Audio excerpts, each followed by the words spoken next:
Shalom saudara-saudara, apa kabar? Sudah minum kopi kah? Sudah, itu salam saya kalau di Papua ya, sudah minum kopi. Oke,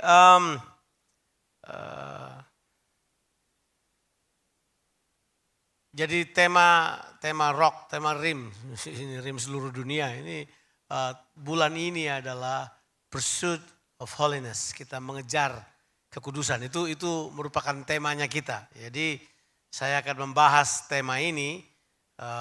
Saya menyarankan kalau saudara kepengen tahu banyak hal, cari rekaman yang tadi pagi. Ya. Karena yang tadi pagi saya kayaknya tidak pernah khotbahkan dimanapun, baru di sini. Bahkan saya akan minta rekamannya juga, itu pasti. Iya, saya akan minta rekaman yang tadi pagi juga di sini. Karena saya siapkan PowerPoint tadi malam, siapkan. Besok nggak usah pakai PowerPoint aja lah.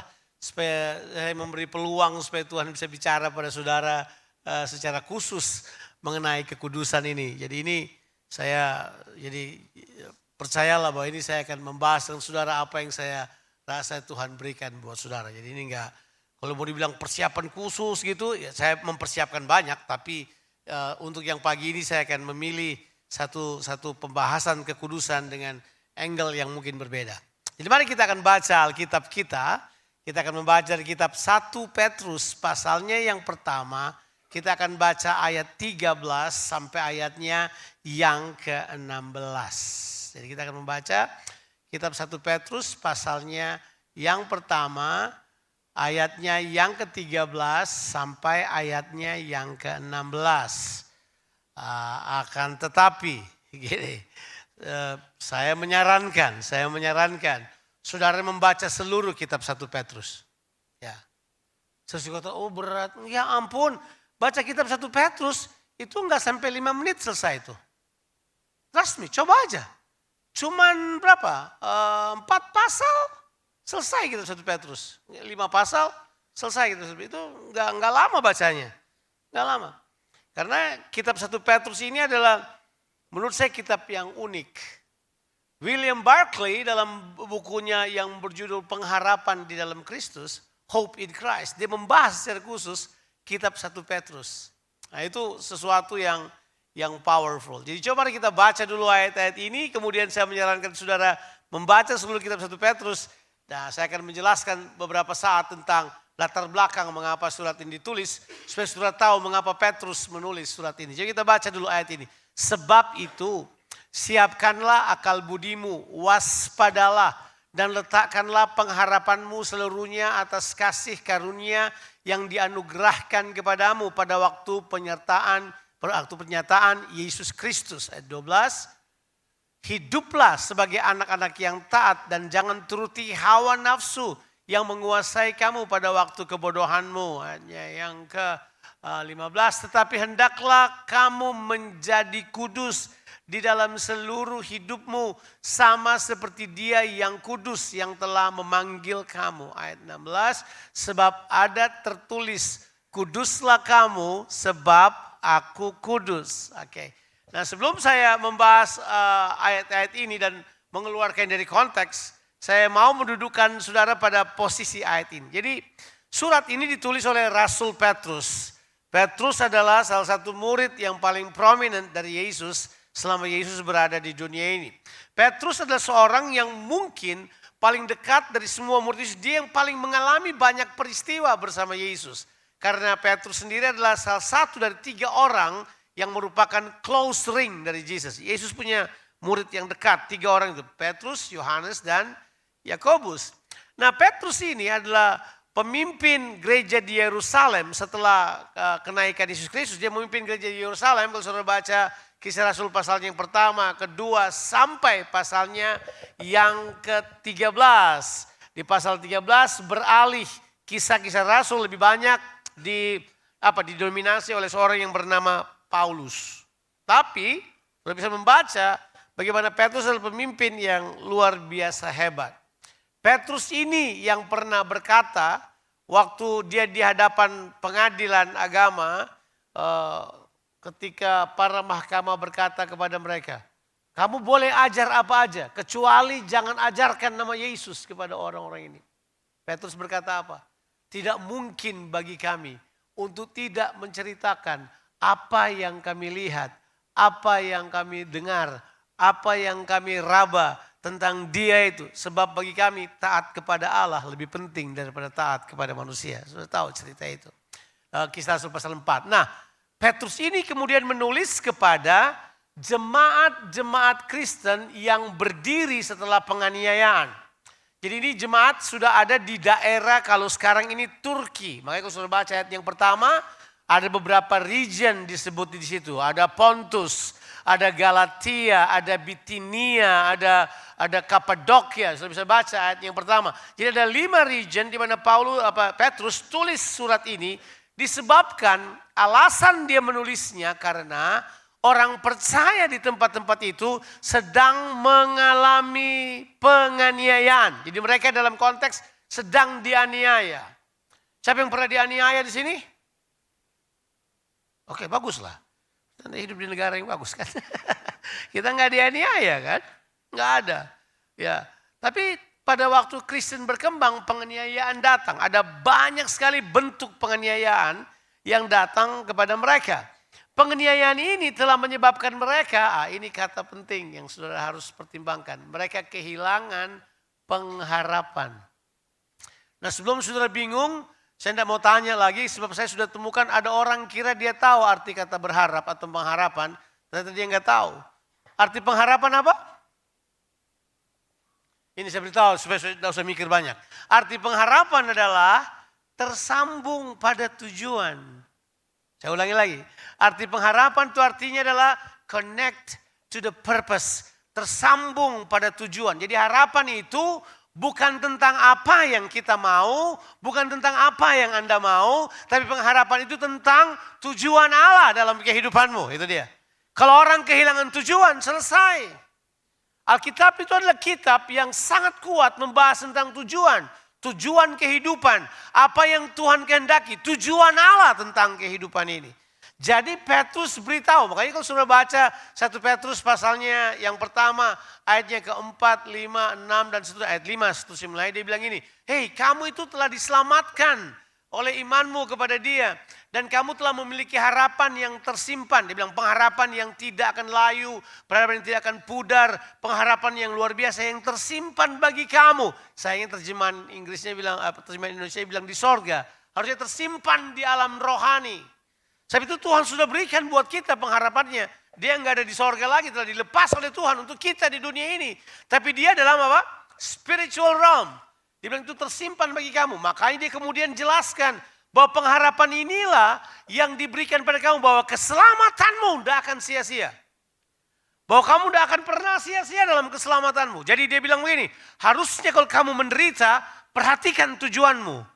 Kalau kamu menderita, lihat pengharapanmu. Sebab keselamatan yang kamu terima ini, kata Paulus, itu adalah keselamatan yang diselidiki oleh nabi-nabi zaman dahulu.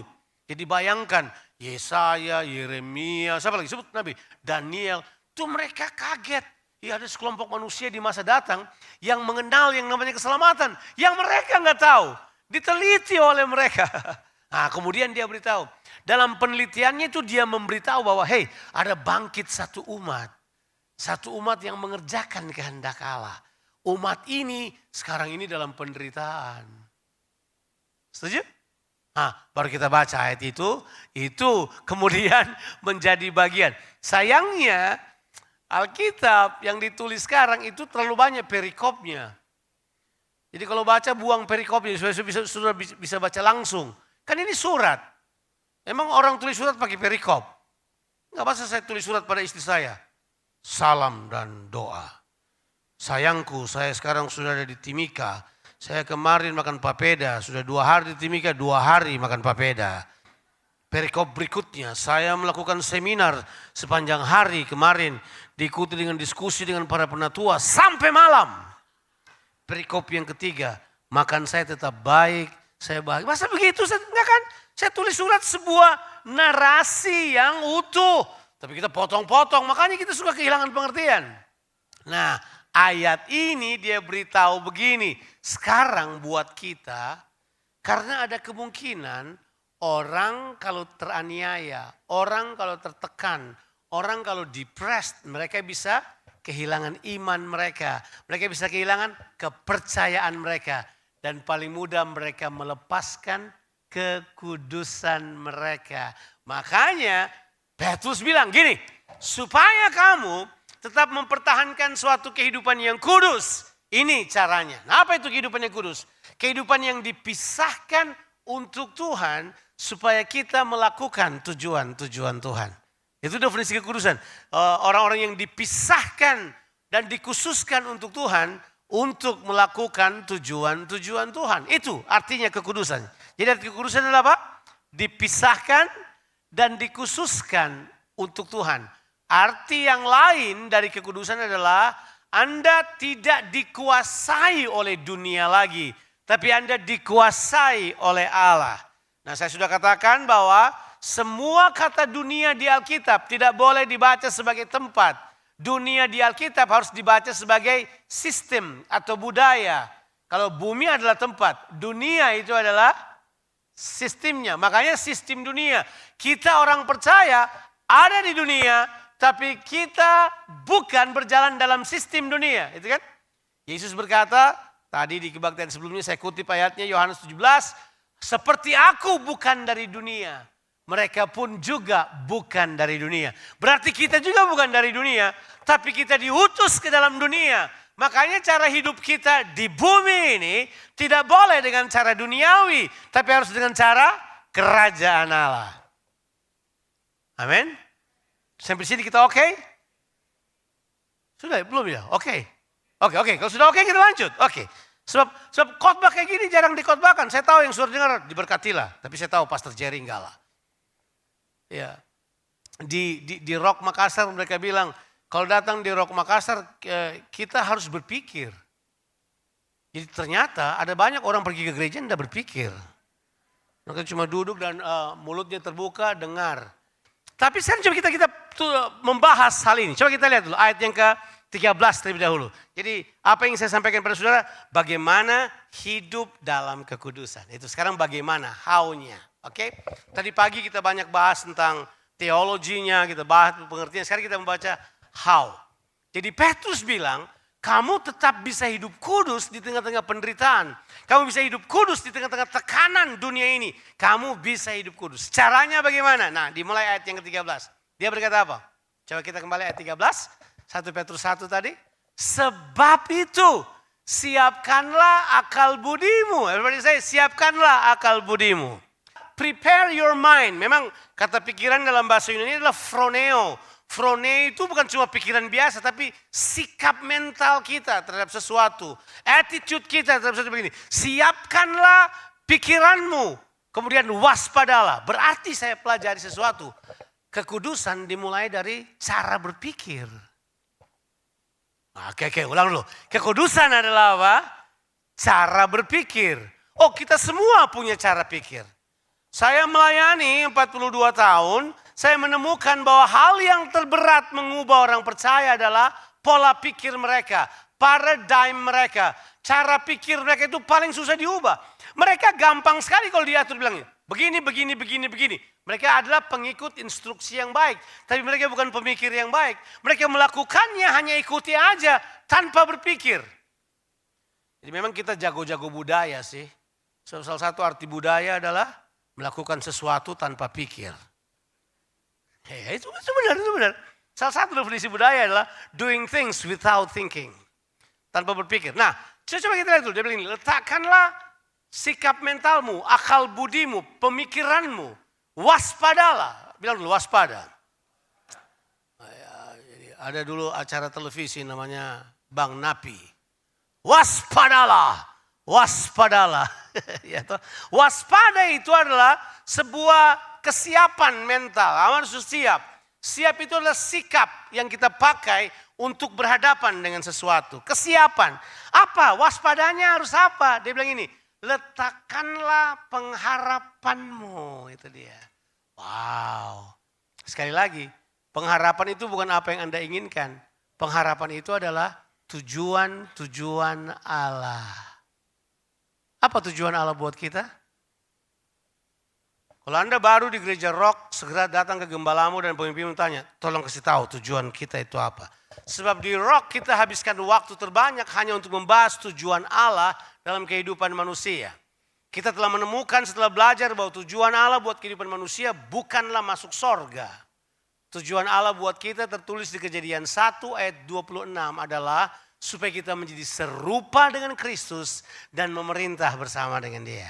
Kata memerintah nggak ada urusan dengan exercise power, kata memerintah berurusan dengan melayani satu sama lain.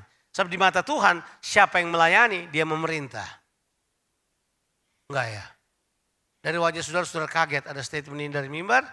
Karena memang pemerintahan adalah to serve. Yesus bilang, barang siapa mau menjadi pemimpin, dia harus menjadi pelayan. Barang siapa menjadi terkemuka, dia harus menjadi hamba bagi semua orang. Itu konsep pemerintahan. Jadi, saya simpulkan, tujuan Allah buat kita adalah serupa dengan Kristus dan memerintah bersama dengan Dia. Biar dulu kata itu, serupa dengan Kristus, itu tujuan akhir saudara. Itu destiny kita, itu tujuan Alkitab ditulis. Saya bahkan berani tunjukkan pada saudara, kesimpulan Alkitab itu sebenarnya ujungnya adalah saudara bakal memerintah sampai selama-lamanya bersama dengan Yesus. Ya ini kalau saya bilang ini terlalu provokatif sih memang, tapi lebih banyak ayat di kitab Wahyu yang berkata Anda akan memerintah selama-lamanya dibandingkan Anda akan menyembah Tuhan selama-lamanya. Sudah lihat saya? Bahaya banget ini orang. Tapi memang betul. Itu karena kita tidak meneliti Alkitab secara tepat. Kita selalu berkata, kan ada, saya dulu khotbah kayak gitu juga. Saya khotbah, nanti kita di sorga pekerjaan kita hanya memuji dan menyembah Allah. Tolong cari ayatnya kalau ada, kasih tahu saya. Tidak ada ayat itu. Tapi kalau mau tahu yang ada, Anda akan memerintah bersama Tuhan selama-lamanya. Tuh, sudah lihat saya lagi. Masa sih? Saya tidak pun ada, kalau Anda buka kitab Wahyu, ada 10 kali itu muncul. Saya kasih satu aja dan yang paling ujung. Ya kalau Anda baca Alkitab, ujungnya, kalau nonton film itu udah mau habis filmnya tuh. Artinya kesimpulannya, kita baca, ini ayat terakhir. Pasal terakhir di Wahyu 22, ayat yang kelima. Coba kita lihat ayat tersebut. Anda akan bikin apa nanti satu saat? Ini endingnya sudah ini. Dia bilang begini. Dan malam tidak akan ada lagi di sana. Jadi KKR malam udah nggak ada lagi, udah nggak ada malam. Ini langit dan bumi baru kan? Ya, langit dan bumi baru ini. Ini bukan sorga lagi. Dan mereka tidak memerlukan cahaya lampu lagi. Aduh, pekerjaan yang jadi lighting itu susah. Dia udah bekerja sih. Dan cahaya matahari juga nggak perlu. Sebab Tuhan Allah akan menerangi mereka. Dan mereka akan memuji dan menyembah Allah selama-lamanya. Gitu. Apa yang dibilang di situ? Aneh ya. That is your destination. That is your destiny. Itu destiny kita, tapi kita bercanda. Kita berpikir bahwa tujuan hidup kita hanyalah masuk sorga. Semua agama tawarkan itu. Yesus tidak pernah tawarkan sorga. Dia menawarkan kerajaan sorga. Oh itu sama Pak, kerjaan sorga sama sorga. Enggak sama, enggak sama. Yesus enggak tahu, enggak beda. Sorga itu adalah tempat kediaman Allah. Sorga itu bukan tempat kediaman manusia, itu tempat kediaman Allah. Ya walaupun harus memberikan penjelasan konsep, kita bahas kemarin di seminar. Tapi kalau kerajaan sorga adalah dinamika pemerintahan Allah dalam kehidupan manusia di bumi. Itu kerajaan sorga, itu yang Yesus tawarkan. Yesus tidak pernah bilang, bertobatlah supaya kamu masuk ke dalam sorga. Enggak. Bertobatlah supaya kamu masuk kerajaan sorga. Bertobatlah sebab kerajaan sorga sudah dekat. Lahir baru berurusan dengan kerajaan sorga. Oke, kita lanjut. Jadi, kita kembali dulu, itu tujuannya, itu tujuan Anda. Tujuan Anda adalah seperti Kristus dan memerintah dengan Dia. Jadi tujuannya nanti bukan cuma sekedar diberkati. Diberkati adalah it's a small portion. Small portion. Gereja yang fokus kepada diberkati. Saya sudah bilang buat mereka bahwa berkat itu datang di awal berhubungan dengan tujuan. Berkat tidak berurusan dengan nanti kalau kamu berbuat baik diberi upah gitu. Jadi berkat bukan. Kenapa kamu setia pada Tuhan? Supaya diberkati. Kenapa kamu pergi ke gereja hari Minggu? Supaya diberkati. Enggak gitu. Tuhan gini, sebelum Tuhan berfirman pada manusia, begitu dia jadikan manusia, dia berkati manusia terlebih dahulu. Jadi berkat datang di depan. Saudara bilang, apa lagi nih pendeta, dia punya mau apa sebenarnya ini? Saya sedang menunjukkan tujuan yang penting buat kita itu adalah kita menjadi serupa dengan Kristus. Yesus hidup kudus gak sih? Ya udah. Nah, karena tujuannya udah jelas, jadi dia bilang begini, kata kunci di ayat yang pertama, ayat yang ke-13 tadi, coba kita kembali ke 1 Petrus 1 ayat yang ke-13, bolehkah kita kembali ke situ? Kata kuncinya adalah dia bilang ini, serah taruhlah, ya dia bilang gitu, coba nih. Dia bilang ini, letakkanlah pengharapanmu seluruhnya kepada apa? Kasih karunia. Nah, di sini peran kasih karunia penting. Jadi dia bilang begini kira-kira. Pikiranmu itu harus berpikir bahwa kasih karunia itu akan memampukan Anda untuk hidup mencapai tujuan Allah. Saya ulang. Ini karena sudah oke. Jadi pikiran kita ini yang harus kita kembangkan adalah begini. Bahwa pengharapan kita atau tujuan kita taruh dalam kasih karunia Allah. Ada yang tahu apa arti kasih karunia Allah? Itu big subject kan, tapi saya simpulkan saja. Arti dari kasih karunia Allah adalah penempatan kemampuan Allah di dalam manusia supaya manusia dapat melakukan hal-hal yang tidak dapat dia lakukan dengan kemampuannya sendiri. Oke? Anda bisa hidup kudus? Jawabannya? Nih. Anda bisa hidup benar? Jawabannya? Nih. Kasih karunia diberikan pada Anda, memampukan Anda untuk melakukan hal-hal yang tidak dapat Anda lakukan dengan kemampuan sendiri. Makanya dia bilang, pemikiranmu haruslah berpikir kasih karunia. Bahwa di dalam kamu ada kemampuan untuk hidup kudus. Masuk pada kemampuan itu adalah Anda beralih dari kemampuanmu sendiri. Masuk pada kemampuan Allah yang dia berikan kepada kita. Itu namanya hidup dalam kasih karunia. Jadi hidup dalam kasih karunia bukan hidup dengan sembrono. Bukan hidup dengan sembarangan. Bukan dengan hidup acak-acakan. Nanti Tuhan yang bereskan semuanya. Enggak. Kasih karunia itu adalah kemampuan. Kita berbicara tentang kualitas hidup Tuhan. Kita sedang berbicara tentang kekudusan. Makanya dia bilang gini, kalau Anda mau hidup kudus, mulailah dari pemikiran bahwa gini, saya bisa hidup kudus karena kasih karunia tersedia buat saya. Haleluya. Bagaimana? Aduh saya susah ya. Ini bapak-bapak yang mau berzina nih, saya kasih tahu nih. Saya sudah tertarik sama orang ini, saya mau tipu istri dulu supaya saya bisa, kalau bisa 2 bagus. Saya beritahu enggak, kasih karunia mampukan kamu untuk memutuskan apa yang sesuai dengan kehendak Allah. Kasih karunia akan datang pada saudara. Anda yang mau korup, Anda yang mau curang, kasih karunia mampukan Anda supaya Anda tidak perlu hidup curang. Iya. Siapa bilang pendeta tidak digoda? Ya ampun. Siapa bilang? Oh kita digoda sangat banyak dari segala sisi. Yang paling berat sebagai pendeta adalah kita cenderung mengulang kesuksesan kita. Jadi kita kira kita sukses waktu lakukan ini, kita mau ulangi lagi. Itu saya sebut sebagai apa? Assumptions of leadership. Itu adalah asumsi kita, itu bukan kebenaran firman Tuhan. Kita pikir kalau kita bikin ini berhasil, kita akan ulang juga berhasil. Tidak. Keberhasilan kita tidak diputuskan dari cara kita. Keberhasilan lebih banyak diputuskan karena kita bergantung pada Tuhan. Yesus berkata, di luar aku kamu tidak bisa berbuat apa-apa. Jadi kasih karunia itu kemampuan. Makanya cara berpikir kita harus beralih. Bahwa kekudusan tidak bisa dihidupi dengan cara manusiawi.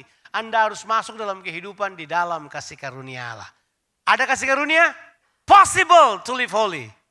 Ada kasih karunia? Yes, there is a new possibility. You can live holy in this world. Why?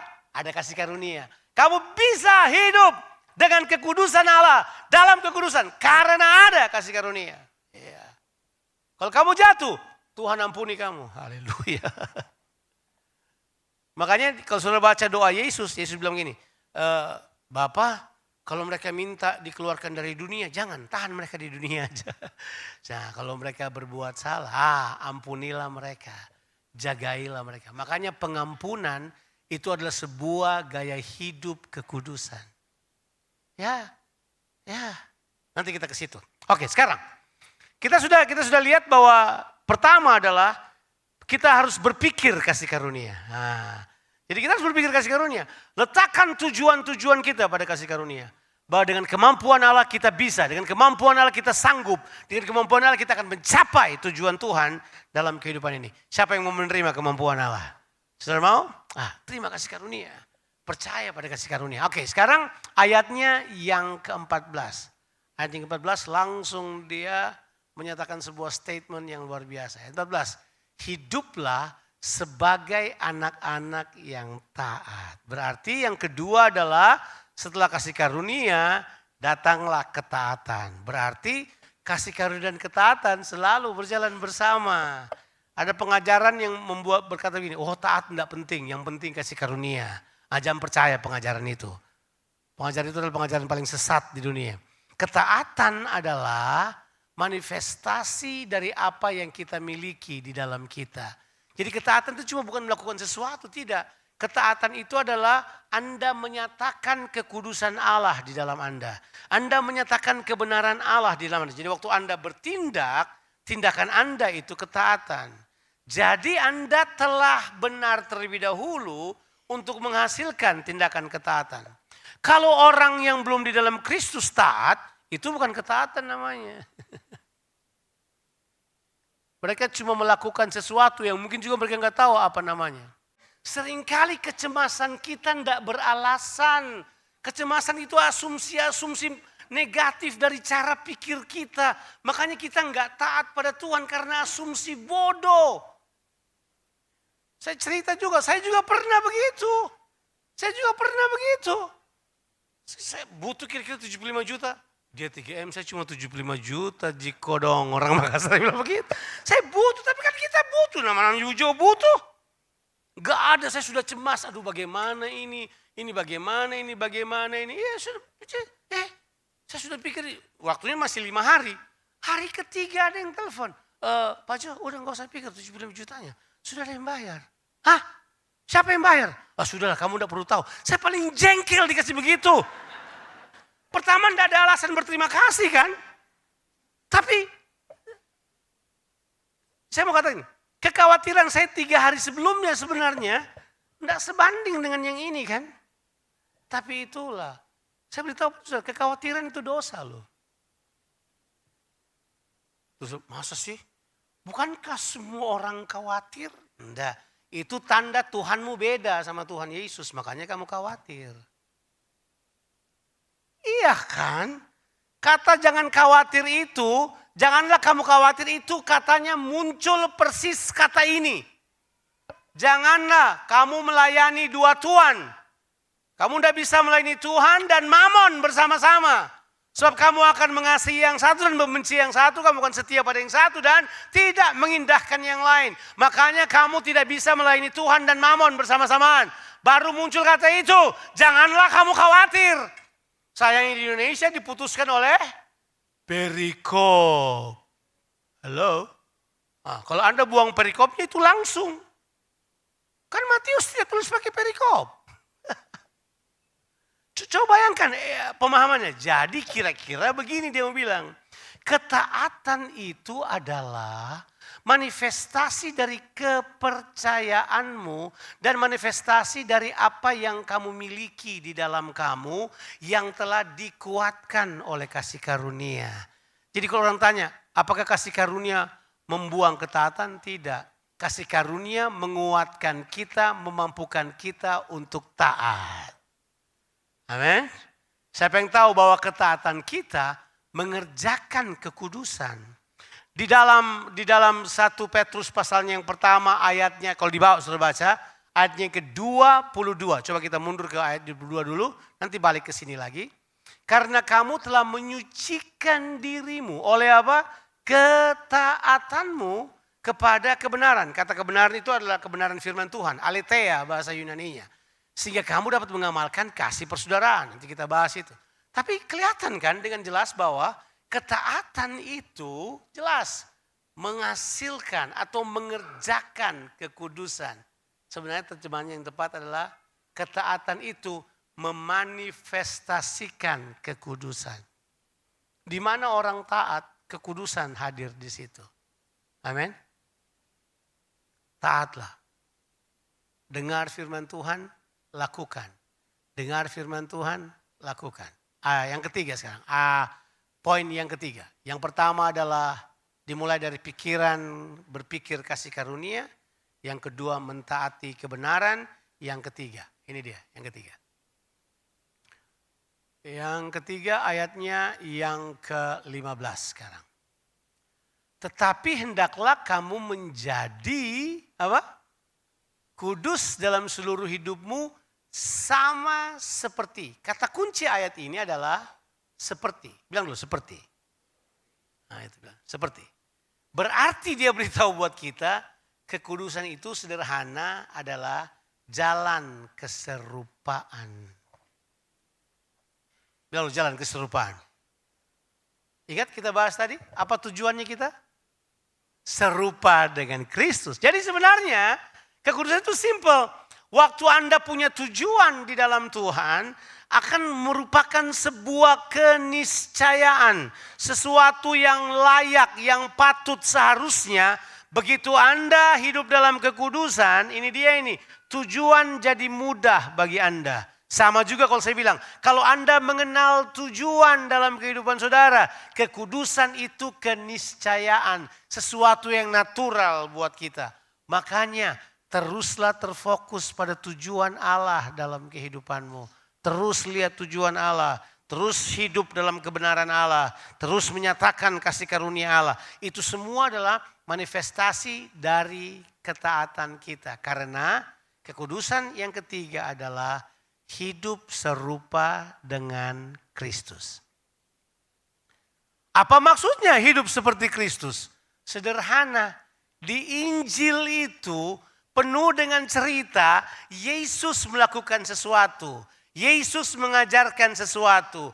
Apa yang Yesus ajarkan dan apa yang dia lakukan, itulah yang menjadi panduan buat kita. Kita lakukan. Sebab kalau Anda berkata Anda di dalam Yesus, Anda harus, bilang dulu harus.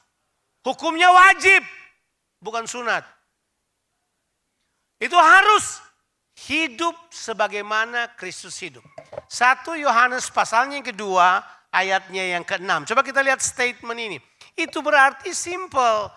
Semakin Anda membaca Injil, semakin Anda membaca firman Tuhan, semakin Anda mengenal karakter Tuhan, semakin mudah Anda memanifestasikannya dalam kehidupanmu. Coba 1 Yohanes pasalnya kayak. Barang siapa mengatakan bahwa ia ada di dalam dia, apa? Ia wajib hidup sama seperti Kristus hidup. Kristus hidup kayak bagaimana sih? Itu sebuah proses panjang. Orang percaya harus menemukan sendiri. Saya mau beritahu pada saudara ya. Kalau ada hal yang saya selalu kerjakan dengan murid-murid saya tidak ajari mereka terlalu detail. Saya ajari mereka untuk self-discovery. Saya ajari mereka untuk menemukan sendiri. Dengan membaca sendiri, merenungkan sendiri. Supaya mereka kemudian mengalami pengalaman itu. Menemukan pribadi Tuhan sendiri. Cara-cara Tuhan sendiri. Harus ada self-discovery. Gereja punya pendidikan sudah salah. Pendidikan gereja adalah mencekoki orang. Disuapin, dicekokin. Dipermudah. Makanya apa yang terjadi? Orang kehilangan sense of self-discovery. Orang tidak mencari tahu sesuatu. Orang tidak menemukan sesuatu. Kekristenan mereka dull, tawar, membosankan, menjemukan. Tapi coba kalau Anda menemukan sesuatu. Wah, tiba-tiba Anda dapat sesuatu. Wih, ini pengertiannya lain. Dengan orang yang berkata ini, saya sebaca. Tapi saya juga nggak tahu apa artinya. Jadi kau mau apa? So ketemu orang yang kayak gitu. Membosankannya kehidupan ini. Makanya sebenarnya waktu ditulis di Alkitab kamu harus hidup seperti dia hidup, itu kita seharusnya dengan sukacita mempelajari kehidupan Yesus. Bahan pemuridan saya itu ada 19 kali pertemuan, bayangkan. Kalau pertemuannya seminggu sekali, setengah tahun itu. Itu membahas tentang the life of Christ. Saya ulang. Tapi ujungnya saya selalu bilang, kalau kamu cuma hidup seperti apa yang saya ajarkan, itu sangat mengecewakan. Karena kamu harusnya punya self-discovery. Kamu akan menemukan. Sebab Yesus tawarkan pada kita, bukan cuma pekerjaan yang dia kerjakan. Tapi pekerjaan yang lebih besar daripada itu. Makanya dia bilang gini, barang siapa percaya kepadaku, ia akan melakukan pekerjaan-pekerjaan yang aku lakukan, bahkan lebih besar dari pekerjaan-pekerjaan itu. Karena aku pergi pada Bapa. Berarti kita harus discover dong. Ada pekerjaan-pekerjaan yang lain. Saya itu paling senang ketemu dengan pendeta segala umur. Tapi mereka adalah orang-orang yang berpikir inovatif. Berpikir maju ke depan. Tidak berpikir cuma duduk bikin panas bangku gereja. Tukar equipment gereja. Bangunan-bangunan. Lighting. Lagu. Bukan itu. Duduk bareng sama mereka. Bagaimana kita menangkan kota ini dengan kasih Kristus. Bagaimana kita jungkir balikan kota ini dengan kebaikan Kristus. Itu mesti dipikirkan. Jadi kita lebih suka, ya yang kamu bilang aja kita bikin. Apa? Perlu dana berapa? Ya udah, kalau dana kurang kita bikin basar. Dana 3 miliar mau jual lemper berapa truk coba. Teman saya yang bilang itu, yang dia bilang itu, saya mau jual panada berapa truk, isi saya bikin panada. Kalau saya berani mengharapkan dari panada dapat 3 miliar, tangannya udah putus dulu baru dapat panada. Logikanya adalah menghidupi Kristus itulah sebuah keindahan.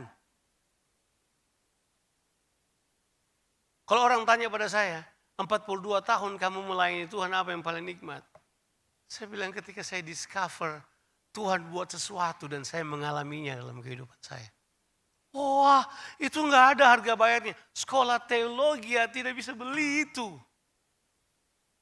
Saya masih mengajar di beberapa sekolah teologi ya, tingkat-tingkat kelas-kelas master. Saya datang mengajar ke mereka.